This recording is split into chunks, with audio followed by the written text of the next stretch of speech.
भक्तों ने मुझसे प्रश्न किया, तो मैं उत्तर देना चाहता हूँ कि वाम भाग से हटा करके दाहिने भाग में अपने पत्नी को हम लोग इसलिए बैठाते हैं कि वाम भाग में ही हमारे दिल होता है, और पत्नी को सदैव हम लोग अपने दिल में बैठा करके रखते हैं,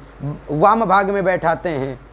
वाम भाग में बैठाने का नियम बनाया गया कि पत्नी को सदैव आप अपने हृदय में बैठा करके रखें, अपने दिल में बैठा करके रखें।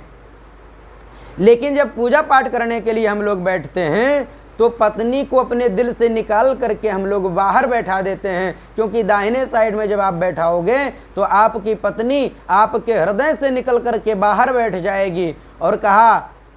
अपने पत्नी को बाहर हम लोग किस लिए बैठाते हैं, क्यों बैठाते हैं, तो बताया इसलिए बैठाना आवश्यक है, बैठाना अनिवार्य है, क्योंकि जब पूजा पाठ में भी हम वाम भाग में अर्थात अपने दिल में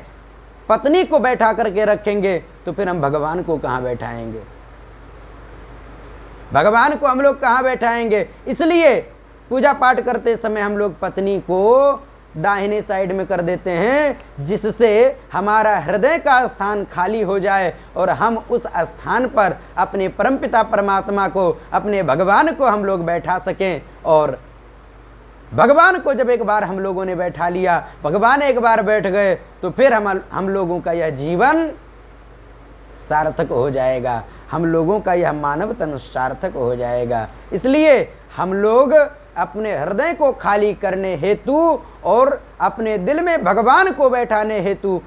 वाम भाग से दाहिने भाग में पूजा पाठ करते समय अपने पत्नी को बैठाते हैं। ये गुरुजनों के द्वारा बताया गया और शास्त्र पुराणों में इसका उल्लेख पाया गया। तो इस प्रकार से सुंदर सुंदर भाव में हम लोग